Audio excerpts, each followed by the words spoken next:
नमस्कार मेरे प्यारे साथियों, आप सभी का दिल से स्वागत है आपका अपना यूट्यूब चैनल जीटीएम क्लासेस में। दोस्तों आज की इस वीडियो में हम आपके लिए सोशल साइंस का दोस्तों टॉप 100 गेस ऑब्जेक्टिव लेकर आए हैं, जो 16 फरवरी 2023 को दोस्तों आने वाला प्रश्न है। ठीक है, 100% दोस्तों लड़ेगा, ये मेरा गारंटी है। इसलिए आप सभी विद्यार्थी इस वीडियो में 1 से लेकर दोस्तों 100 तक पूरी कॉन्सेंट्रेशन के साथ बने रहिएगा। एक भी प्रश्न इस वीडियो का दोस्तों आप स्किप मत कीजिएगा। ठीक है, टॉप 100 गेस कर दोस्तों आपके लिए हम ऑब्जेक्टिव क्वेश्चन लेकर आए हैं। ये वीडियो काफ़ी महत्वपूर्ण आपके लिए है। ठीक है, इसलिए आप सभी विद्यार्थी अंत तक इस वीडियो में जरूर बने रहिएगा। तो आइए फिर हम इस वीडियो को जल्दी से स्टार्ट करते हैं। देखिए पहला प्रश्न, लोक जनशक्ति पार्टी का चुनाव चिन्ह क्या है? दोस्तों काफ़ी महत्वपूर्ण प्रश्न है। पहला नंबर आपके बोर्ड एग्जाम के लिए आपको बताना है कि लोक जनशक्ति पार्टी का चुनाव चिन्ह क्या है। तो बंगला है दोस्तों। ठीक है, ऑप्शन नंबर यहाँ पर जो सी होगा ना, आपका बिल्कुल सही उत्तर हो गया, ऑप्शन नंबर सी। अगला प्रश्न अब देखिएगा, यहाँ पे दूसरा नंबर कहता है कि भूकंप केंद्र के ऊर्ध्वाधर पृथ्वी पर स्थित केंद्र को कहा जाता है। ये भी प्रश्न दोस्तों काफ़ी शानदार है, बताने का प्रयास कीजिए आप सभी विद्यार्थी। आपको बताना कि भूकंप केंद्र के ऊर्ध्वाधर पृथ्वी पर स्थित केंद्र को दोस्तों कहा जाता है, तो अधिक केंद्र कहा जाता है। मेरे प्यारे साथियों आप इसको याद रखिएगा, ऑप्शन नंबर बी आपका यहाँ पर बिल्कुल सही उत्तर हो गया। ठीक है, चलिए अगला प्रश्न अब देखिएगा, यहाँ पे तीसरा नंबर। जो प्रश्न दोस्तों आप जानते हैं उसका आप सभी विद्यार्थी कमेंट बॉक्स में जवाब देते चलिएगा, ताकि दोस्तों आपके अंदर कॉन्फिडेंस बढ़े कि इन प्रश्नों मुझे याद है। ठीक है, तो जो प्रश्न लग रहा है कि हम इसका आंसर जान रहे हैं, उसका पहले से आप जवाब देने का प्रयास कीजिएगा। ठीक है, चलिए देखिए, अगर जो तीसरा प्रश्न अगर जो जानते हैं तो जरूर बताइएगा। कहता है कि ऊर्जा का मुख्य स्रोत क्या है? आपको बताना है दोस्तों ये तीसरा नंबर प्रश्न कि ऊर्जा का मुख्य स्रोत जो है वो क्या है। तो कोयला भी देखिए ऊर्जा का दोस्तों मुख्य स्रोत है, और पेट्रोलियम भी दोस्तों ऊर्जा का मुख्य स्रोत है, और विद्युत भी दोस्तों ऊर्जा का मुख्य स्रोत है। ठीक है, तो राइट आंसर जो होगा इनमें से सभी, ऑप्शन नंबर दोस्तों यहाँ पे जो डी हुआ बाबू बिल्कुल हमारा सही उत्तर हो गया। ठीक है ना, चलिए अगला प्रश्न हम देखते हैं। देखिएगा यहाँ पे चौथा नंबर प्रश्न कहता है कि टेहरी बांध का निर्माण किस प्रदेश में किया गया? दोस्तों काफ़ी महत्वपूर्ण प्रश्न है, चौथा नंबर आपके बोर्ड एग्जाम के लिए। टेहरी बांध का दोस्तों निर्माण किस प्रदेश में किया गया बताइए? तो टेहरी बांध का दोस्तों निर्माण उत्तराखंड में किया गया। कहाँ किया गया दोस्तों? उत्तराखंड में किया गया। ऑप्शन नंबर दोस्तों यहाँ पर ए जो होगा उत्तराखंड बिल्कुल सही उत्तर हो गया। अगला प्रश्न अब देखिएगा पाँचवा नंबर कहता है भारतीय डाक विभाग का स्थापना कब हुई थी? दोस्तों ये भी प्रश्न पाँचवा नंबर काफ़ी महत्वपूर्ण है। आपको बताना कि भारतीय डाक दोस्तों विभाग, भारतीय डाक विभाग जो है दोस्तों की स्थापना कब हुई थी? तो 1854 ईस्वी में दोस्तों भारतीय डाक विभाग की स्थापना हुई थी। ठीक है, 1854 ईस्वी में। ऑप्शन नंबर दोस्तों यहाँ पर जो बी हुआ हमारा बिल्कुल सही उत्तर हो गया। अगला प्रश्न अब देखिएगा यहाँ पे, देखिए छठा नंबर प्रश्न कहता है कि बिहार में दोस्तों रज्जू मार्ग कहाँ है? ये भी प्रश्न दोस्तों काफ़ी महत्वपूर्ण प्रश्न है, छठा नंबर। आपको बताना है तो बिहार में दोस्तों रज्जू मार्ग जो है वो कहाँ है दोस्तों? तो राजगीर में है। कहाँ है? राजगीर में है। ऑप्शन नंबर यहाँ पे जो बी होगा आपका बिल्कुल सही उत्तर हो गया। ठीक है, चलिए अगला प्रश्न अब देखते हैं, सातवां नंबर देखिएगा। कहता है कि संजय गांधी जैविक उद्यान किस नगर में स्थित है? दोस्तों काफ़ी महत्वपूर्ण प्रश्न है, 7 नंबर बताने का प्रयास कीजिए आप सभी विद्यार्थी। आपको बताना है कि संजय गांधी जैविक उद्यान किस नगर में दोस्तों स्थित है? तब पटना में दोस्तों स्थित है, आप इसको याद रखिए, ऑप्शन डी बिल्कुल सही उत्तर हो गया। अगला प्रश्न यहाँ पे देखिएगा आठवां नंबर कहता है उजला सोना किसे कहा जाता है? ये भी प्रश्न काफ़ी महत्वपूर्ण है, आठवां नंबर। बहुत बार आपके बोर्ड एग्जाम में पूछे गए हैं कि उजला सोना दोस्तों किसे कहा जाता है? तो कपास को मेरे प्यारे साथियों उजला सोना कहा जाता है। ऑप्शन नंबर यहाँ पर बी जो होगा बिल्कुल सही उत्तर हो गया। अगला प्रश्न देखिएगा 9 नंबर प्रश्न में देखिए, यहाँ पर आपको बताना है कि भिलाई लौह इस्पात उद्योग है। ये भी प्रश्न काफ़ी शानदार है। कहता है दोस्तों कि भिलाई लौह इस्पात उद्योग है, तो उड़ीसा में है। कहाँ है दोस्तों? उड़ीसा में है। ऑप्शन नंबर दोस्तों यहाँ पे ए जो हुआ आपका बिल्कुल सही उत्तर हो गया। अगला प्रश्न यहाँ पे देखिएगा 10वां नंबर प्रश्न कहता है कि कान्हा राष्ट्रीय उद्यान कहाँ स्थित है? दोस्तों वेरी इंपॉर्टेंट प्रश्न ये 10वां नंबर आपके फाइनल बोर्ड परीक्षा के लिए आपको बताना है कि कान्हा राष्ट्रीय उद्यान कहाँ स्थित है? तो मध्य प्रदेश में है बाबू। ऑप्शन नंबर यहाँ पर बी जो होगा बिल्कुल सही उत्तर हो गया। अगला प्रश्न यहाँ पे देखिएगा 11 नंबर कहता है भारत में उपभोक्ता संरक्षण कानून कब लागू हुआ। दोस्तों आपको ये 11 नंबर प्रश्न में यहाँ पर बताना है कि भारत में उपभोक्ता संरक्षण कानून कब लागू हुआ।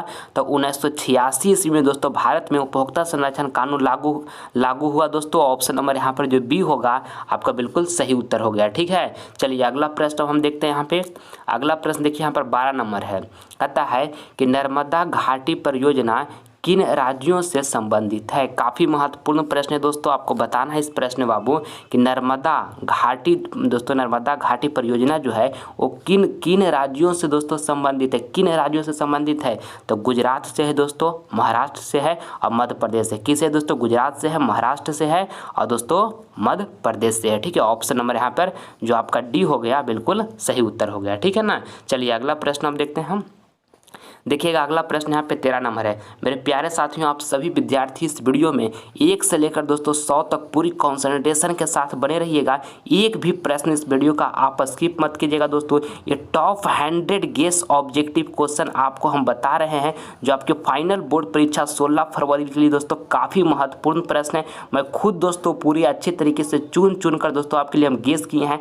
100 ऑब्जेक्टिव क्वेश्चन काफ़ी महत्वपूर्ण है, इसलिए 100 ऑब्जेक्टिव क्वेश्चन से आप अच्छी तरीके से याद कर लीजिएगा ताकि दोस्तों आप सोशल साइंस का एग्जाम अच्छे तरीके से दे सके। ठीक है, इसलिए आप सभी विद्यार्थी एकदम शुरू से अंत तक प्रत्येक प्रश्न को बारीकी से देखने का प्रयास कीजिए। ठीक है बाबू, चलिए देखिए अब यहाँ पे 13 नंबर प्रश्न बताने का प्रयास कीजिएगा आप सभी विद्यार्थी।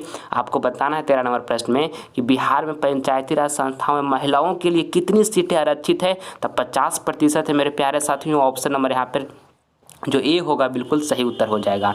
अगला प्रश्न यहाँ पे देखिएगा अब 14 नंबर प्रश्न कहता है कि एक अर्थव्यवस्था के किस क्षेत्र को सेवा क्षेत्र कहा जाता है। ये भी प्रश्न दोस्तों काफ़ी महत्वपूर्ण है। 14 नंबर बताना है दोस्तों कि एक अर्थव्यवस्था के किस क्षेत्र को सेवा क्षेत्र को कहा जाता है। किस क्षेत्र को दोस्तों सेवा क्षेत्र कहा जाता है, ये आपको बताना है। तो तृतीयक क्षेत्र को दोस्तों सेवा क्षेत्र कहा जाता है।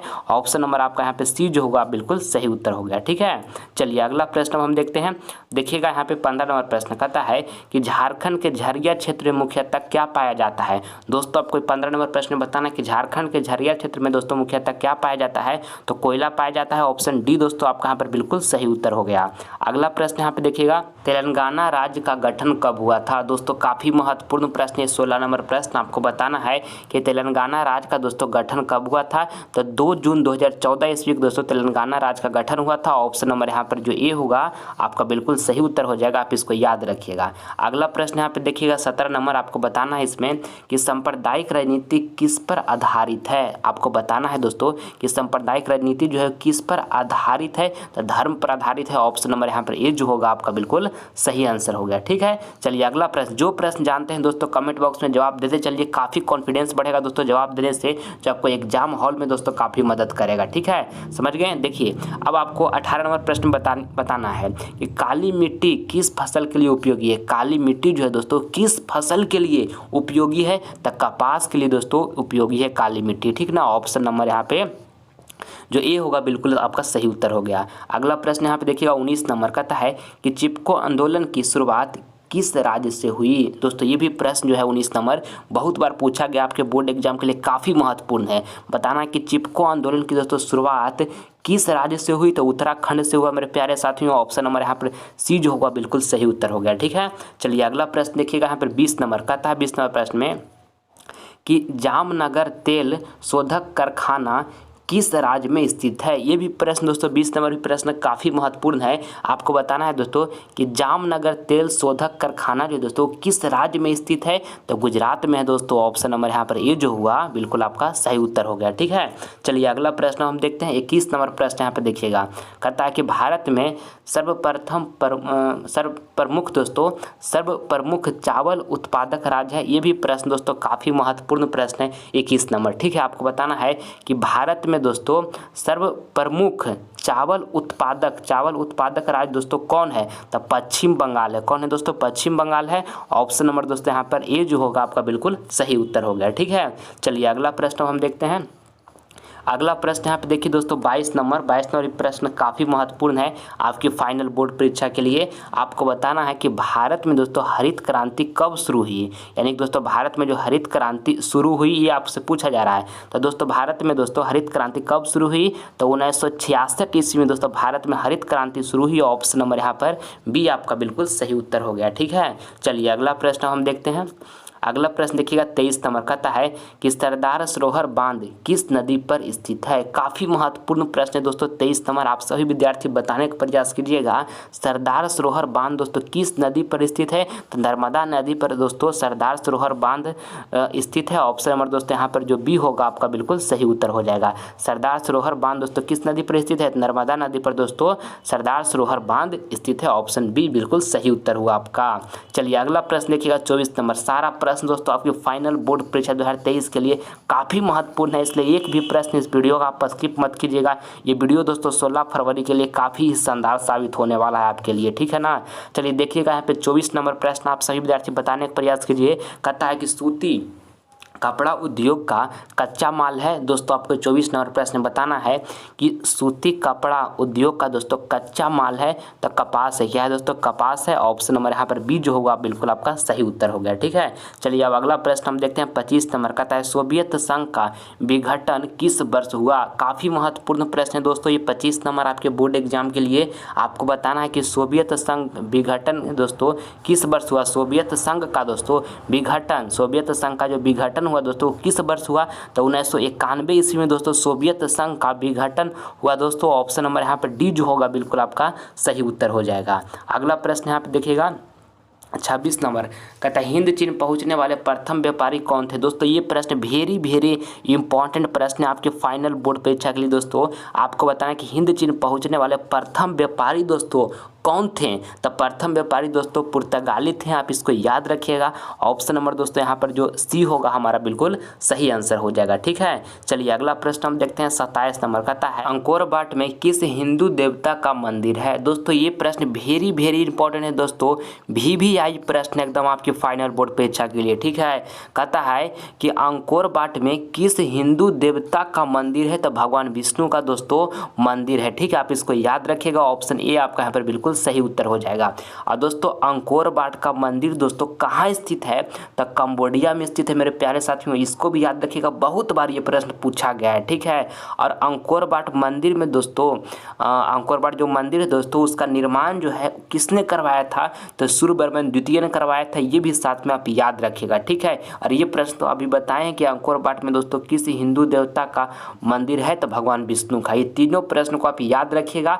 3 गो में से 1 गो प्रश्न आपके बोर्ड एग्जाम में जरूर रहेगा। ठीक है, चलिए देखिए अब यहाँ पर 28 नंबर प्रश्न कहता है कि भारत में दोस्तों संविधान सभा का गठन कब हुआ। अति महत्वपूर्ण प्रश्न है दोस्तों ये 28 नंबर आपके बोर्ड एग्जाम के लिए। आपको बताना है कि भारत में दोस्तों संविधान सभा का दोस्तों जो गठन हुआ वो कब हुआ, तो 1946 ईस्वी में हुआ दोस्तों। ऑप्शन नंबर यहाँ पर ये जो होगा बिल्कुल सही उत्तर हो जाएगा। आप इसको याद रखिएगा। ठीक है, चलिए अगला प्रश्न हम देखते हैं यहाँ पर 29 नंबर कहता है जेनेवा समझौता में किस देश को 2 भागों में बांटा गया। ये भी प्रश्न दोस्तों काफ़ी महत्वपूर्ण है। आपको बताना है दोस्तों कि जेनेवा समझौता में किस देशों को 2 भागों में दोस्तों किस देश को दोस्तों 2 भागों में बांटा गया, तो वियतनाम को दोस्तों बांटा गया था। ठीक है, ऑप्शन डी आपका यहाँ पर बिल्कुल सही उत्तर हो गया। ठीक है, चलिए अगला प्रश्न हम देखते हैं यहाँ पर 30 नंबर प्रश्न यहाँ पर बताने का प्रयास कीजिएगा आप सभी विद्यार्थी। बताना है कि भारत में दोस्तों प्रथम पंचवर्षीय योजना की शुरुआत कब हुई। ये भी प्रश्न दोस्तों काफ़ी महत्वपूर्ण है। बताना है दोस्तों आपको कि भारत में प्रथम पंचवर्षीय योजना की दोस्तों शुरुआत कब हुई, तो 1951 ईस्वी में हुआ दोस्तों। ठीक है, कब हुई, 1951 ईस्वी में हुआ दोस्तों। ऑप्शन नंबर यहाँ पर जो बी होगा आपका बिल्कुल सही उत्तर हो गया। ठीक है, चलिए अगला प्रश्न हम देखते हैं। अगला प्रश्न यहाँ पर बताना है 31 नंबर प्रश्न में कि चिपको आंदोलन किससे संबंधित है। आपको बताना है दोस्तों कि चिपको आंदोलन जो है वो किससे संबंधित है, तो पेड़ काटने के विरोध से दोस्तों चिपको आंदोलन संबंधित है। ऑप्शन नंबर ए आपका यहाँ पर बिल्कुल सही उत्तर हो गया। ठीक है, चलिए अगला प्रश्न हम देखते हैं 32 नंबर प्रश्न यहाँ पर देखिएगा। कहता है कि बांग्लादेश की मुद्रा का नाम क्या है। दोस्तों आपको बताना है कि बांग्लादेश की दोस्तों मुद्रा का जो नाम है दोस्तों वो क्या है, तो टका है। क्या है दोस्तों, टका है। इसको आप याद रखिएगा। ऑप्शन ऑप्शन डी आपका बिल्कुल सही उत्तर हो गया। अगला प्रश्न यहाँ पे देखिएगा 33 नंबर कहता है कि योजना आयोग को भंग करके कौन सी नई योजना बनाई गई। दोस्तों काफ़ी महत्वपूर्ण प्रश्न है ये 33 नंबर आपके फाइनल बोर्ड परीक्षा के लिए। दोस्तों आपको बताना है 33 नंबर प्रश्न में कि योजना आयोग को भंग करके कौन सी नई योजना बनाई गई। दोस्तों तो नीति आयोग बनाया गया था मेरे प्यारे साथियों, ऑप्शन बी बिल्कुल सही उत्तर हो गया। और नीति आयोग दोस्तों कब बना, तो नीति आयोग 2015 ईस्वी में बना, इसको भी आप साथ में अच्छी तरीके से याद रखिएगा, ठीक है। चलिए अगला प्रश्न हम देखते हैं 34 नंबर प्रश्न में दोस्तों आपको यहाँ पर बताना है कि भारत में सहकारिता आंदोलन का प्रारंभ कब हुआ। ये भी प्रश्न दोस्तों 34 नंबर काफ़ी महत्वपूर्ण प्रश्न है। कहता है दोस्तों कि भारत में सहकारिता आंदोलन का प्रारंभ कब हुआ, तो 1904 ईस्वी में दोस्तों भारत में सहकारिता आंदोलन का प्रारंभ हुआ। ऑप्शन नंबर सी दोस्तों बिल्कुल सही उत्तर हो गया। वीडियो को कॉन्सेंट्रेशन के साथ देखिए दोस्तों, वीडियो के माध्यम से ही मैक्सिमम प्रश्न आपको याद हो जाएगा, बशर्ते पूरी कॉन्सेंट्रेशन के साथ देखिए। और जो प्रश्न जानते हैं बाबू उसको कमेंट बॉक्स में जरूर जवाब दीजिए। इस बात को मैं आपको बार बार बता रहा हूं क्योंकि इससे दोस्तों आपके अंदर कॉन्फिडेंस बढ़ेगा। जो आपको दोस्तों बोर्ड एग्जाम हॉल में देने जाइएगा ना, तो वहां आपको काफ़ी मदद करेगा, अपने आप में कॉन्फिडेंस फील करवाएगा, ठीक है। चलिए देखिए 35 नंबर बताने का प्रयास कीजिएगा आप सभी विद्यार्थी। कहता है गांधी जी को महात्मा की उपाधि किसने दी। ये भी प्रश्न काफ़ी शानदार है। गांधी जी को दोस्तों महात्मा की उपाधि दोस्तों किसने दी, तो रविन्द्रनाथ टैगोर ने दी है। तो दोस्तों ऑप्शन नंबर यहाँ पर ये जो होगा आपका बिल्कुल सही उत्तर हो जाएगा, ठीक है। चलिए अगला प्रश्न हम देखते हैं यहाँ पर 36 नंबर कहता है कि गुरु गोविंद सिंह जी का जन्म दोस्तों किस नगर में हुआ था। ये भी प्रश्न काफ़ी महत्वपूर्ण है। 36 नंबर बताना है दोस्तों कि गुरु गोविंद सिंह जी का जो जन्म हुआ था वो किस नगर में हुआ था, तो दोस्तों पटना में हुआ था। किस नगर में हुआ था बाबू, पटना में हुआ था। ऑप्शन नंबर यहाँ पर बी जो होगा बिल्कुल आपका सही उत्तर हो गया। अगला प्रश्न यहाँ पर देखिए 37 नंबर का था निम्नलिखित में कौन अनवीकरणीय संसाधन है। दोस्तों देखिए इस प्रश्न को समझने का प्रयास कीजिएगा। बताना कि निम्नलिखित में कौन अनवीकरणीय संसाधन है। तो पहले ये समझिए दोस्तों कि हम अनवीकरणीय संसाधन किसे कहते हैं, तो वैसा संसाधन दोस्तों जो एक बार खत्म हो जाए तब पुनः उसे फिर से उत्पन्न नहीं किया जा सकता है, उसे हम दोस्तों अनवीकरणीय संसाधन कहते हैं, ठीक है। तो देखिए ऑप्शन एम लिखा है पेट्रोल। तो एक बार दोस्तों पेट्रोल खत्म हो जाएगा तो फिर से दोस्तों इसको उत्पन्न नहीं किया जा सकता है, ठीक है ना। तो पेट्रोल जो है हमारा अनवीकरणीय संसाधन है। और देखिए ऑप्शन बी में दोस्तों यहाँ पर क्या लिखा हुआ है, देखिए बी में लिखा हुआ है दोस्तों यहाँ पे कोयला लिखा हुआ है। बी में क्या लिखा हुआ है, कोयला लिखा हुआ है। तो कोयला भी दोस्तों एक बार जो खत्म हो जाएगा तो पुनः इससे उत्पन्न नहीं किया जा सकता है। तो कोयला भी जो दोस्तों है वो क्या है, अनवीकरणीय संसाधन है। और देखिए ऑप्शन सी में लिखा हुआ है दोस्तों लौह अयस्क, ठीक है। तो लौह अयस्क दोस्तों यानी कि ये भी एक बार खत्म हो जाएगा तो पुनः इससे उत्पन्न नहीं किया जा सकता है, यानी कि लौह अयस्क जो होगा दोस्तों वो भी अनवीकरणीय संसाधन है। तो तीनों दोस्तों अनवीकरणीय संसाधन है। तो हमारा राइट आंसर क्या हो जाएगा, इनमें से सभी। ऑप्शन नंबर डी बाबू पर हमारा बिल्कुल सही उत्तर हो गया। समझ गए आप सभी विद्यार्थी। और देखिए नवीकरणीय संसाधन दोस्तों किसे कहते हैं, तो वैसा संसाधन जो एक बार खत्म हो जाए और पुनः से उसे उत्पन्न कर लिया जाता है दोस्तों, उसे हम नवीकरणीय संसाधन कहते हैं। तो इस बात को भी आप याद रखिएगा। जैसे में सौर ऊर्जा हो गया, एक बार खत्म हो जाएगा दोस्तों तो पुनः इसे उत्पन्न कर लिया जाएगा। तो सौर ऊर्जा क्या है, तो नवीकरणीय संसाधन है। तो ध्यान में रखिएगा बाबू। चलिए अगला प्रश्न अब देखिएगा यहाँ पर रंगभेद की नीति के विरुद्ध आवाज़ किसने उठाई थी। दोस्तों देखिए 38 नंबर प्रश्न बताने का प्रयास कीजिएगा। आपको बताना कि रंगभेद की नीति के विरुद्ध दोस्तों आवाज़ किसने उठाई थी, तो मार्टिन लूथर किंग ने दोस्तों उठाए थे। आप इसको याद रखिएगा। ऑप्शन नंबर यहाँ पर जो बी होगा हमारा बिल्कुल सही उत्तर हो गया। अगला प्रश्न यहाँ पर देखिएगा 39 नंबर प्रश्न कहता है कि धर्म को समुदाय का मुख्य आधार मानने वाले व्यक्ति को कहा जाता है। दोस्तों बताने का प्रयास कीजिए 39 नंबर प्रश्न को बताना है आपको इस प्रश्न में कि धर्म को दोस्तों समुदाय का मुख्य आधार मानने वाले व्यक्ति को कहा जाता है, तो सांप्रदायिक कहा जाता है। दोस्तों क्या कहा जाता है, सांप्रदायिक कहा जाता है। ऑप्शन बी जो हुआ यहाँ पर हमारा बिल्कुल सही उत्तर हो गया। अगला प्रश्न देखिए दोस्तों 40 नंबर। सारा प्रश्न आपके बोर्ड एग्जाम के लिए दोस्तों काफी महत्वपूर्ण साबित होगा। 40 नंबर प्रश्न में देखिए यहाँ पर आपको बताना है कि भारत में दोस्तों राष्ट्रीय महिला आयोग अधिनियम कब बना था, तो 1990 ईस्वी में बना था मेरे प्यारे साथियों। इसको याद रखिएगा। ऑप्शन डी बिल्कुल सही उत्तर हो गया। अगला प्रश्न देखिएगा 41 नंबर कहता है कि भारत में दोस्तों नीति आयोग के अध्यक्ष कौन होता है। दोस्तों आपको बताना कि भारत में दोस्तों नीति आयोग के अध्यक्ष कौन होता है, तो प्रधानमंत्री होते हैं मेरे प्यारे साथियों। आप इसको याद रखिएगा। ऑप्शन सी आपका बिल्कुल सही उत्तर हो जाएगा, ठीक है। अगला प्रश्न यहाँ पे देखिएगा 42 नंबर। मेरे प्यारे साथियों, आप सभी विद्यार्थी मन से पढ़ाई कीजिए। एक बात मैं आज आपको बताता हूं कि लगभग दोस्तों आज से गिनकर 45 दिन आपके फाइनल बोर्ड परीक्षा में बचा हुआ है। ठीक है, इस 45 दिन को दोस्तों काफ़ी अच्छे तरीके से उपयोग कीजिए। एक एक मिनट दोस्तों एकदम अच्छे तरीके से उपयोग कीजिए। कहीं भी 1 मिनट भी दोस्तों आप समय बर्बाद कहीं मत कीजिए। ये 45 दिन दोस्तों आपके ज़िंदगी के लिए काफ़ी महत्वपूर्ण है, क्योंकि एक बार दोस्तों 2023 बोर्ड एग्जाम में जितना अंक आपका आएगा वही दोस्तों आपका अंक दोस्तों आने वाले पूरे लाइफ में रहेगा, जितना भी आपका बोर्ड एग्जाम 2023 में प्राप्त कीजिएगा जो। ठीक है, इसलिए अच्छे तरीके से दोस्तों इसमें अंक प्राप्त कीजिए, ताकि आने वाला समय में भी दोस्तों कोई भी आपका मार्कशीट देखे तो कहे कि हाँ अच्छा अंक प्राप्त किया है। क्योंकि एक बात को ध्यान में रखिएगा दोस्तों, एक बार आपका लाइफ से 2023 बोर्ड एग्जाम मैट्रिक का चला जाएगा ना, तो पूरे जीवन में कभी भी लौट कर नहीं आएगा। इसलिए 45 दिन आपके पास समय दोस्तों बचा हुआ है, लगभग 1.5 महीना के आसपास है दोस्तों। एक एक मिनट अच्छे तरीके से यूज कीजिए और ऑब्जेक्टिव और सब्जेक्टिव सारा प्रश्न दोस्तों अच्छे तरीके से पढ़ाई कीजिए। और जो दोस्तों आपको लगता है कि हमको इस सब्जेक्ट का ऑब्जेक्टिव चाहिए या इस सब्जेक्ट का दोस्तों सब्जेक्टिव चाहिए, तो आप सभी विद्यार्थी मुझे कमेंट बॉक्स में करके बताइए कि सर हमको मैथ का सब्जेक्टिव चाहिए या साइंस का सब्जेक्टिव चाहिए। जिस भी विषय का चाहिए दोस्तों हमें बताइए, हम आपके लिए लाएंगे दोस्तों। हमसे जितना मेहनत होगा उतना दोस्तों आपको 2023 बोर्ड एग्जाम शानदार बनाने के लिए हम मेहनत करेंगे। ठीक है, मगर एक बात आप सभी विद्यार्थी को कहता हूँ बाबू कि मन से पढ़ाई कीजिए। 480 प्लस मार्क्स लाइए दोस्तों 2023 बोर्ड एग्जाम में, क्योंकि माता पिता बहुत उम्मीद से दोस्तों आपको पाल पोस कर इतना बड़ा किए हैं। इतना बड़ा करने में दोस्तों माता पिता को क्या दुख, क्या दर्द, क्या तकलीफ सहना पड़ा होगा दोस्तों, इसकी आप कल्पना भी नहीं कर सकते। क्योंकि इस बात की वही इंसान कल्पना कर सकता है जब वो खुद माता पिता बनेगा। ठीक है, अभी कल्पना आप लोग इस बात को नहीं कर सकते हैं। इसलिए प्लीज़ बाबू आप सभी विद्यार्थियों से मेरा हाथ जोड़कर रिक्वेस्ट है कि 45 दिन को अच्छे तरीके से मेहनत कीजिए और अच्छा अंक लाइए दोस्तों, ताकि माता पिता को आप पर गर्व हो। आज तक दोस्तों पाल पोस कर इतना बड़ा किए हैं, इतना पैसा दोस्तों आपको ट्यूशन फीस के लिए दे रहे हैं, पढ़ाई के लिए, खर्चा के लिए, अनेक प्रकार का दोस्तों आप में पैसा लग रहा है और दे रहे हैं, तो उन्हें गर्व महसूस हो जब रिजल्ट आपका है तो कि हमारा बेटा इतना अच्छा किया, इनके लिए हम मेहनत करते हैं, रात दिन पैसा देते हैं इनको पढ़ने के लिए, तो उसका सही उपयोग किया। ठीक है, इसलिए बाबू मन से पढ़ाई कीजिए। 480 प्लस मार्क्स जिस दिन आएगा दोस्तों, और उस दिन माता पिता को चेहरों का गौर से देखिएगा तो उनकी आंख में खुशी के आंसू इस तरह से बहेगा, टप टप बहेगा दोस्तों। वो पल आपके लिए काफ़ी लाजवाब होगा,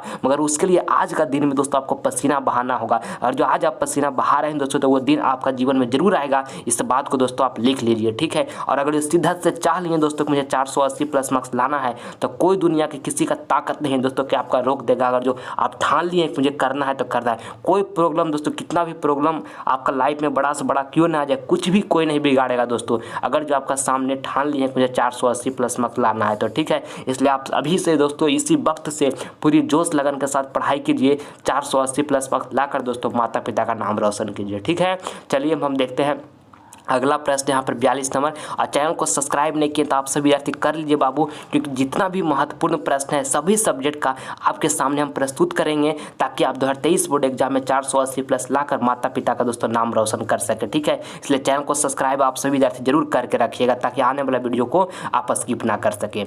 देखिए 42 नंबर प्रश्न यहाँ पर आपको कहता है कि रेशमी वस्त्र उत्पादन का प्रमुख केंद्र है। दोस्तों आपको 42 नंबर प्रश्न में आपको यहाँ पर बताना है दोस्तों कि रेशमी वस्त्र दोस्तों उत्पादन का प्रमुख दोस्तों केंद्र है, तो भागलपुर है। कौन है दोस्तों? भागलपुर है। ऑप्शन नंबर देखिए यहाँ पर जो डी हुआ हमारा बिल्कुल सही उत्तर हो गया। ठीक है, चलिए अगला प्रश्न हम देखते हैं। यहाँ पर देखिएगा, यहाँ पर 43 नंबर प्रश्न कहता है कि लंदन में दोस्तों अनिवार्य प्राथमिक शिक्षा कब लागू हुई। ये भी प्रश्न काफ़ी महत्वपूर्ण है। 43 नंबर आपको बताना है दोस्तों कि लंदन में दोस्तों अनिवार्य प्राथमिक शिक्षा दोस्तों वो कब लागू हुई थी। कब लागू हुई दोस्तों? तो 1970 ईस्वी में हुई। ऑप्शन नंबर दोस्तों यहाँ पर 1970 नहीं दोस्तों 1870 लिखा है, सॉरी गलती हो गया। ऑप्शन नंबर डी यहाँ पर बिल्कुल राइट आंसर हो जाएगा। 1870 ईस्वी में दोस्तों लंदन में अनिवार्य प्राथमिक शिक्षा लागू हुआ। ठीक है, ऑप्शन नंबर डी यहाँ पर सही उत्तर हो गया। ठीक है ना, चलिए आगे बढ़ते हैं हम। अब आगे देखिएगा बाबू, यहाँ पे 44 नंबर प्रश्न कहता है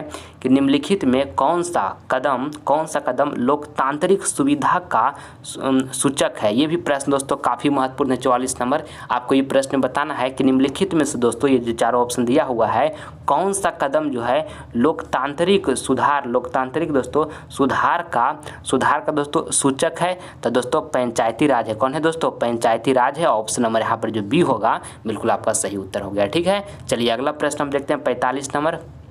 कहता है कि रूसो कहाँ का दार्शनिक था। ये भी प्रश्न दोस्तों काफ़ी महत्वपूर्ण है। 45 नंबर आपको बताना है कि रूसो दोस्तों कहाँ का दोस्तों दार्शनिक था, तो फ्रांस का था दोस्तों। ऑप्शन नंबर जो यहाँ पे ए जो होगा आपका बिल्कुल सही उत्तर हो जाएगा। ठीक है, चलिए अगला प्रश्न हम देखते हैं। यहाँ पे देखिएगा 46 नंबर प्रश्न कहता है 46 नंबर प्रश्न में कि कुल जल का कितना प्रतिशत भाग महासागरों में निहित है। ये भी प्रश्न दोस्तों काफ़ी महत्वपूर्ण है। बताना है दोस्तों कि कुल जल का कितना प्रतिशत भाग जो है महासागरों में दोस्तों महासागरों में निहित है। तो देखिए 96.6 दोस्तों जो है वो जल महासागर में दोस्तों निहित है। ठीक ना, ऑप्शन नंबर यहाँ पे जो सी होगा ना बिल्कुल हमारा सही उत्तर हो जाएगा। आप इसको ध्यान में रखिएगा। ठीक है, चलिए अगला प्रश्न यहाँ पे देखिएगा 47 नंबर कहता है कि बिहार में दोस्तों उर्वरक कारखाना स्थित है।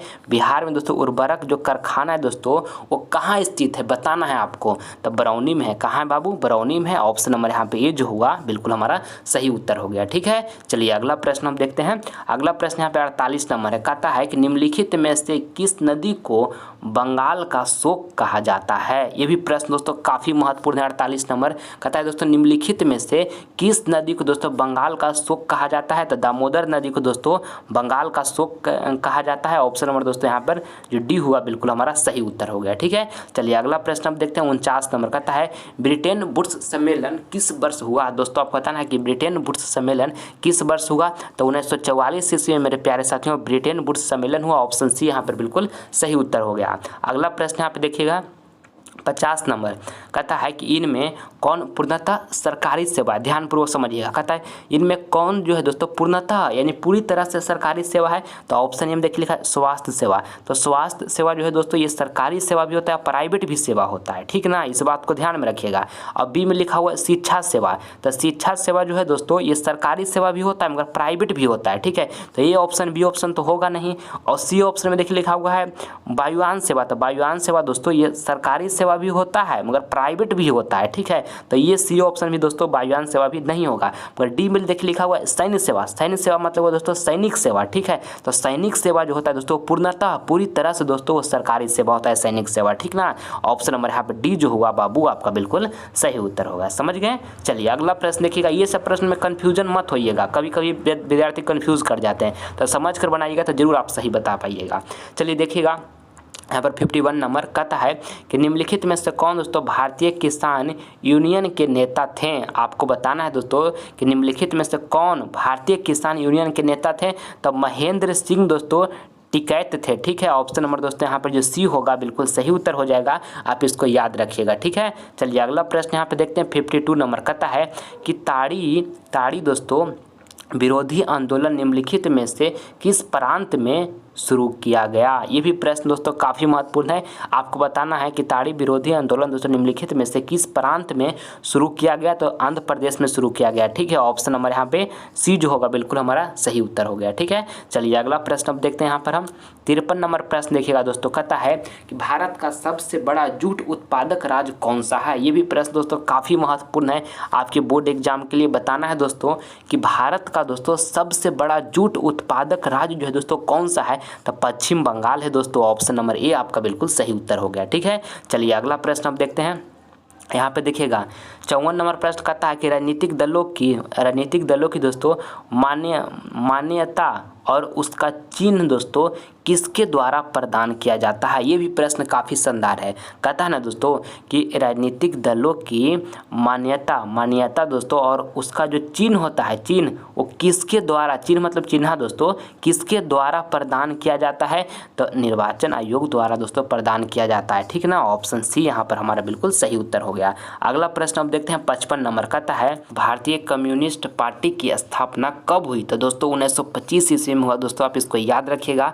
ऑप्शन ए हमारा यहाँ पर बिल्कुल सही उत्तर हो गया। अगला प्रश्न यहाँ पे देखते हैं 56 नंबर कहता है कि किस राज्य में मसाला सबसे अधिक होता है। ये भी प्रश्न दोस्तों 56 नंबर भी प्रश्न काफ़ी महत्वपूर्ण है। बताना है तो किस राज्य में मसाला सबसे अधिक होता है। तो केरल में होता है मेरे प्यारे साथियों। ऑप्शन ए हमारा बिल्कुल सही उत्तर हो गया। अगला प्रश्न यहाँ पे देखिएगा 57 नंबर प्रश्न है, कहता है 57 नंबर प्रश्न कि लोकतंत्र की सफलता की चुनौती है। आपको बताना है दोस्तों कि लोकतंत्र की जो सफलता की चुनौती है वो क्या है। तो देखिए दोस्तों, अफसरशाही है दोस्तों, अफसर क्या लिखा है दोस्तों, अफसरशाही भी है और दोस्तों अशिक्षा भी है, जातिवाद भी है। तो राइट आंसर क्या हो जाएगा, इनमें से सभी हो जाएगा। ऑप्शन नंबर यहाँ पे जो डी होगा आपका बिल्कुल सही उत्तर हो जाएगा। अगला प्रश्न हमें देखिएगा 58 नंबर, कहता है कि ब्रिटेन वुड्स सम्मेलन किस वर्ष हुआ। दोस्तों इस प्रश्न को इसी वीडियो में हम आपको बताएं, ठीक है। तो इसका आंसर आपको हम यहाँ पर नहीं बताएंगे, आप सभी विद्यार्थी कमेंट बॉक्स में इसका जवाब बताइएगा कि इसका राइट आंसर क्या होगा, ठीक है।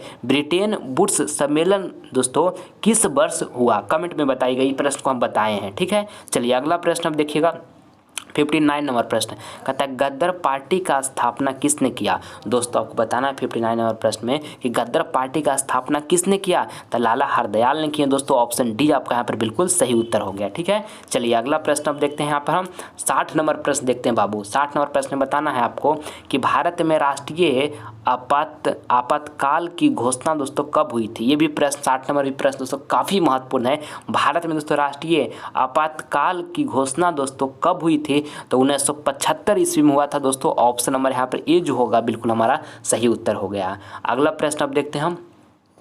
अगला प्रश्न देखिएगा यहाँ पे 61 नंबर प्रश्न आपको बताना है कि बार एंड पीस किसकी रचना है, तो टोल्स्टॉय की है दोस्तों रचना। ऑप्शन बी यहाँ पर बिल्कुल सही उत्तर हो गया। अगला प्रश्न यहाँ पे देखिए बताइएगा बाबू 62 नंबर प्रश्न, कहता है कि सुनामी प्रभावित क्षेत्र में मकानों का जो निर्माण है दोस्तों, मकानों का निर्माण वो कहाँ करना चाहिए। सोचिए इस प्रश्न को, आपको बताना है कि सुनामी प्रभावित क्षेत्र में दोस्तों मकानों का जो निर्माण करवाना चाहिए दोस्तों वो कहाँ करवाना चाहिए, तो सागर तट से दोस्तों दूर करवाना चाहिए, सागर तट से दूर करवाना चाहिए दोस्तों। ऑप्शन नंबर यहाँ पर जो बी होगा हमारा बिल्कुल सही उत्तर हो गया। अगला प्रश्न यहाँ पे देखिएगा 63 नंबर, कहता है कि कागज का आविष्कार किस देश में हुआ। ये भी प्रश्न दोस्तों काफ़ी महत्वपूर्ण है और बहुत बार बोर्ड एग्जाम में पूछा गया है। आपको बताना कि कागज का आविष्कार दोस्तों किस देश में हुआ, तो चीन में हुआ दोस्तों। ऑप्शन नंबर यहाँ पे ए जो होगा बिल्कुल हमारा सही उत्तर हो गया। चलिए अगला प्रश्न देखिएगा 64 नंबर, कहता है जर्मनी के एकीकरण के लिए कौन उत्तरदायी था। दोस्तों ये भी प्रश्न काफ़ी महत्वपूर्ण है और बहुत बार आपके बोर्ड एग्जाम में पूछा गया है। वेरी दोस्तों इंपॉर्टेंट प्रश्न है। बताना है दोस्तों कि जर्मनी के एकीकरण के लिए कौन उत्तरदायी था, तो बिस्मार्क था दोस्तों। ऑप्शन नंबर यहाँ पर जो बी होगा हमारा बिल्कुल सही उत्तर हो जाएगा, ठीक है। चलिए अगला प्रश्न देखते हैं हम 65 नंबर। आप सभी विद्यार्थी मेरे प्यारे साथियों इस वीडियो में 1 से लेकर 50 नहीं दोस्तों 100, ठीक है, क्योंकि आपके इस वीडियो में 100 प्रश्न करवा रहे हैं। 1 से लेकर दोस्तों 100 तक दोस्तों आप सभी विद्यार्थी बने रहिएगा। ये 100 ऑब्जेक्टिव क्वेश्चन है दोस्तों जो आपके लिए टॉप गेस ऑब्जेक्टिव क्वेश्चन है, चुन कर लाए हैं दोस्तों। काफ़ी महत्वपूर्ण है, इन सभी प्रश्नों को आप अच्छी तरीके से याद करें। आपके 2023 बोर्ड एग्जाम में दोस्तों बहुत सारे प्रश्न इस वीडियो के माध्यम से देखने को मिलेगा दोस्तों। ये मेरा 100% गारंटी है दोस्तों। सेम टू सेम 16 फरवरी को देखिएगा दोस्तों एग्जाम में, तो ये 100 में से बहुत सारे प्रश्न छपे होंगे, ठीक है। इसलिए जरूर इस वीडियो में आप अंत तक एकदम बने रहें, एक भी प्रश्न को स्किप ना करें, ठीक है। चलिए देखिए अब यहाँ पर हम 65 नंबर प्रश्न बताते हैं। कहता है 65 नंबर प्रश्न कि भारत में 1 रुपया का नोट कौन जारी करता है। आपको बताना है दोस्तों कि भारत में 1 रुपया का जो नोट है ना वो कौन जारी करता है, तो वित्त विभाग करता है। कौन करता है दोस्तों, वित्त विभाग करता है। ऑप्शन नंबर यहाँ पे सी जो होगा हमारा बिल्कुल सही उत्तर हो जाएगा, ठीक है। चलिए अगला प्रश्न अब देखिएगा यहाँ पर 66 नंबर, कहता है प्राथमिक क्षेत्र में कौन सी आर्थिक क्रिया शामिल है। ये भी प्रश्न दोस्तों काफ़ी महत्वपूर्ण है। 66 नंबर कहता है दोस्तों प्राथमिक क्षेत्र में कौन सी आर्थिक क्रिया जो है ना दोस्तों, आर्थिक क्रिया वो शामिल है, तो कृषि भी देखिए दोस्तों शामिल है दोस्तों, खनन भी शामिल है दोस्तों, पशुपालन भी शामिल है। तो राइट आंसर क्या जो है इनमें से सभी। ऑप्शन नंबर यहाँ पर जो डी होगा बाबू आपका बिल्कुल सही उत्तर हो गया, ठीक है। चलिए अगला प्रश्न देखते हैं हम 67 नंबर, कहता है निम्न में से कौन प्राथमिक ऊर्जा का उदाहरण नहीं है। ये भी प्रश्न 67 नंबर भी प्रश्न दोस्तों काफ़ी महत्वपूर्ण है। आपको बताना है निम्न में से दोस्तों कौन प्राथमिक ऊर्जा का उदाहरण नहीं है, तो सौर ऊर्जा जो है ना मेरे प्यारे साथियों प्राथमिक ऊर्जा का उदाहरण नहीं है। ऑप्शन डी बिल्कुल सही उत्तर हो गया। अगला प्रश्न यहाँ पे देखिएगा 68 नंबर, कहता है कि मानव शरीर में जल की मात्रा होती है। दोस्तों आपको बताना है 68 नंबर प्रश्न में कि मानव शरीर में दोस्तों जल की मात्रा होती है, तो 65% होती है बाबू। इसको याद रखिएगा, काफ़ी महत्वपूर्ण प्रश्न है। ऑप्शन सी बिल्कुल सही उत्तर हो गया। अगला प्रश्न देखिएगा यहाँ पे 69 नंबर, कहता है बाबू कि क्रांतिकारी नेता सूर्यसेन का उपनाम क्या था? उपनाम दोस्तों यानी कि सरनेम आपको बताना है, ठीक है। देखिए यहाँ पर 69 नंबर प्रश्न है दोस्तों, आपको बताना है कि क्रांतिकारी नेता सूरसेन का दोस्तों जो उपनाम था यानी सरनाम था दोस्तों वो क्या था? तो मास्टर दाता। क्या था दोस्तों? मास्टर दाता। ऑप्शन नंबर बी हमारा बिल्कुल सही उत्तर हो गया। अगला प्रश्न यहाँ पे देखिएगा 70 नंबर कहता है कि सिखों के दोस्तों 10वें और अंतिम गुरु श्री गोविंद सिंह का जन्म बिहार के किस नगर में हुआ था? तो दोस्तों पटना में हुआ था। ऑप्शन नंबर हमारा यहाँ पे सी जो होगा बिल्कुल सही उत्तर हो गया, ठीक है। चलिए अगला प्रश्न अब देखते हैं हम।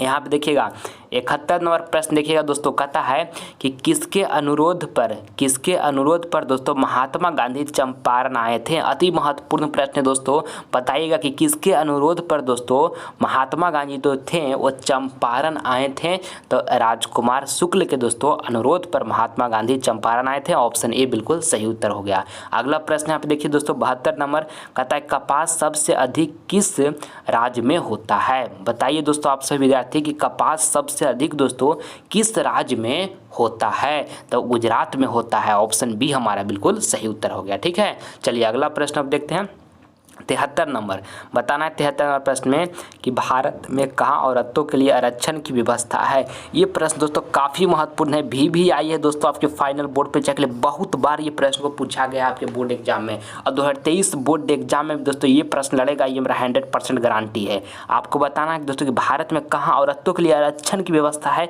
तो पंचायती राज संस्थाएं में मेरे प्यारे साथियों। ऑप्शन डी बिल्कुल सही उत्तर हो गया। अगला प्रश्न यहाँ पे देखिएगा 74 नंबर कहता है कि रूस की मुद्रा क्या है? आपको बताना है दोस्तों ये 74 नंबर प्रश्न में कि रूस की दोस्तों जो मुद्रा है वो क्या है? तो रूबल है दोस्तों। क्या है रूस की मुद्रा? रूबल है। ऑप्शन सी बिल्कुल सही उत्तर हो गया। चलिए आगे बढ़ते हैं हम। भारत में सबसे अधिक गेहूं कहाँ होता है? दोस्तों आपको बताना है ये 75 नंबर प्रश्न में कि भारत में सबसे अधिक गेहूं दोस्तों कहाँ होता है? तो उत्तर प्रदेश में होता है मेरे प्यारे साथियों। ऑप्शन नंबर यहाँ पर जो बी हुआ बिल्कुल सही उत्तर हो गया। चलिए अगला प्रश्न अब देखते हैं। यहाँ पर हम 76 नंबर कहता है कि सूती वस्त्र किस पर आधारित उद्योग है? दोस्तों आपको बताना है ये 76 नंबर प्रश्न में कि सूती वस्त्र जो है दोस्तों किस पर आधारित उद्योग है? तो कृषि पर आधारित उद्योग दोस्तों सूती वस्त्र है, ठीक है। ऑप्शन नंबर यहाँ पर ए बिल्कुल सही उत्तर हो गया। चलिए आगे बढ़ते हैं हम अब। देखिए 77 नंबर प्रश्न कहता है कि संसार का सबसे लोकप्रिय साधन है? दोस्तों आपको ये 77 नंबर प्रश्न बताना है कि संसार का सबसे लोकप्रिय साधन है तो मोबाइल है दोस्तों, ठीक ना। ऑप्शन डी हमारा बिल्कुल सही उत्तर हो गया। चलिए अगला प्रश्न हम देखते हैं 78 नंबर कहता है कि भारत का सबसे छोटा रेलवे क्षेत्र कौन है? दोस्तों बताना है कि भारत का दोस्तों सबसे छोटा जो रेलवे क्षेत्र है दोस्तों वो कौन है? तो उत्तर पूर्वी रेलवे है। कौन है दोस्तों? उत्तर पूर्वी रेलवे जो है दोस्तों भारत का सबसे छोटा रेलवे क्षेत्र है। ऑप्शन डी हमारा यहाँ पर बिल्कुल सही आंसर हो गया, ठीक है। चलिए अगला प्रश्न हम देखते हैं।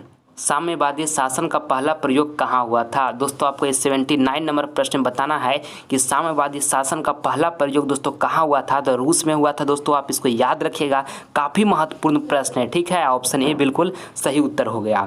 चलिए अगला प्रश्न हम देखते हैं 80 नंबर प्रश्न दोस्तों यहाँ पर देखिएगा, कहता है कि बिहार में संपूर्ण क्रांति का नेतृत्व निम्नलिखित में से किसने किया? दोस्तों ये प्रश्न भी वेरी दोस्तों इंपॉर्टेंट प्रश्न है आपके फाइनल बोर्ड परीक्षा के लिए। आपको बताना है दोस्तों कि बिहार में संपूर्ण क्रांति का नेतृत्व निम्नलिखित में से किसने किया? तो जयप्रकाश नारायण ने किया दोस्तों, आप इसको याद रखिएगा, बहुत बार आप पूछा गया आपका परीक्षा में, ठीक है। ऑप्शन सी सही हो गया। चलिए अगला प्रश्न हम देखते हैं 81 नंबर कहता है कि विश्व का प्राचीनतम परिवहन साधन क्या है? आपको बताना है दोस्तों कि विश्व का दोस्तों प्राचीनतम परिवहन साधन जो दोस्तों क्या है? तो जल परिवहन है। क्या है दोस्तों? जल परिवहन है। ऑप्शन नंबर ए हमारा बिल्कुल सही उत्तर हो गया। चलिए अगला प्रश्न हम देखते हैं। यहाँ पर हम देखिएगा 82 नंबर प्रश्न में दोस्तों यहाँ पर बताना है आपको कि दुर्गापुर लौह इस्पात उद्योग है। दुर्गापुर दोस्तों लौह इस्पात उद्योग कहाँ है? तो पश्चिम बंगाल में है मेरे प्यारे साथियों। ऑप्शन नंबर यहाँ पर डी जो होगा हमारा बिल्कुल सही उत्तर हो गया, ठीक है। चलिए अगला प्रश्न अब देखते हैं हम 83 नंबर देखते हैं, कहता है कि हरित क्रांति की प्रमुख उपज क्या है? दोस्तों आपको बताना है ये 83 नंबर प्रश्न में कि हरित क्रांति दोस्तों प्रमुख उपज जो है वो क्या है? तो गेहूँ है मेरे प्यारे साथियों। ऑप्शन नंबर यहाँ पर जो ए होगा बिल्कुल सही उत्तर हो जाएगा, आप इसको याद रखिएगा। अगला प्रश्न अब देखिए 84 नंबर 84 नंबर प्रश्न कहता है कि दाल किस पौष्टिक अंश का स्रोत है। ये भी प्रश्न दोस्तों काफ़ी महत्वपूर्ण है। ठीक है, आपको बताना है कि दाल जो है दोस्तों किस पौष्टिक अंश का स्रोत है। तो दोस्तों प्रोटीन का स्रोत है। ठीक ना, ऑप्शन नंबर यहाँ पर जो बी होगा बिल्कुल हमारा सही उत्तर हो गया। ठीक है, चलिए अगला प्रश्न हम देखते हैं। और मेरे प्यारे साथियों, आप सभी विद्यार्थी अगर जो अभी तक GTM क्लासेस यूट्यूब चैनल को सब्सक्राइब नहीं किए हैं बाबू, तो आप सभी विद्यार्थी इस चैनल को सब्सक्राइब कर लें। इससे आपको फ़ायदा क्या होगा कि आने वाला वीडियो का नोटिफिकेशन आपको समय से मिलता रहेगा। आने वाला समय में दोस्तों काफ़ी महत्वपूर्ण सभी सब्जेक्ट का ऑब्जेक्टिव और सब्जेक्टिव हम करवाने वाले हैं। इसलिए प्लीज़ आप सभी विद्यार्थी चैनल का सब्सक्राइब कर लें, GTM क्लासेस यूट्यूब चैनल को, ताकि आने वाला वीडियो को आप मिस ना कर सके। ठीक है, चलिए देखिए यहाँ पर 85 नंबर प्रश्न अब कहता है कि WTO विश्व व्यापार संगठन की स्थापना किस वर्ष की गई। दोस्तों अति महत्वपूर्ण प्रश्न है, आपके फाइनल बोर्ड परीक्षा के लिए बहुत बार दोस्तों पूछा गया है कि WTO विश्व व्यापार संगठन की स्थापना दोस्तों किस वर्ष की गई। तो 1995 ईस्वी में दोस्तों WTO की स्थापना, WTO को दोस्तों स्थापना किया गया विश्व व्यापार संगठन का। आप इसको याद रखना है, ऑप्शन ए दोस्तों बिल्कुल सही उत्तर हो गया। देखिए एक बात और याद रखिएगा दोस्तों कि WHO दोस्तों वर्ल्ड हेल्थ ऑर्गेनाइजेशन का दोस्तों स्थापना कब हुआ। तो याद रखिएगा दोस्तों कि 7 अप्रैल, ठीक है 7 अप्रैल दोस्तों 1948 ईस्वी को दोस्तों WHO की स्थापना हुआ दोस्तों। ठीक है, वर्ल्ड हेल्थ ऑर्गेनाइजेशन का दोस्तों स्थापना 7 अप्रैल दोस्तों 1948 ईस्वी को हुआ। इसको भी आप याद रखिएगा दोस्तों। ये 2 प्रश्नों में से एक प्रश्न आपके 2023 वीडियो में जरूर छपेगा दोस्तों, ये मेरा 100% गारंटी है। ठीक है, चलिए अगला प्रश्न हम देखते हैं। देखिएगा 46 नंबर प्रश्न कहता है कि निम्न में से कौन भूकंप का सर्वाधिक संवेदनशील नगर है। ये भी प्रश्न काफ़ी महत्वपूर्ण है। 46 नंबर कहता है ना दोस्तों कि निम्न में से कौन जो है भूकंप का सर्वाधिक संवेदनशील नगर है। तो देहरादून जो है दोस्तों ये भूकंप का सर्वाधिक दोस्तों संवेदनशील नगर है। ऑप्शन डी यहाँ पे सही उत्तर हो गया। चलिए अगला प्रश्न हम देखते हैं। 87 नंबर कहता है सोपानी कृषि किस राज्य में प्रचलित है। ये भी प्रश्न दोस्तों काफ़ी महत्वपूर्ण है। यहाँ पर 87 नंबर कहता है सोपानी कृषि जो है दोस्तों किस राज्य में प्रचलित है। तो उत्तराखंड में प्रचलित है बाबू। ऑप्शन बी हमारा बिल्कुल यहाँ पे सही आंसर हो गया।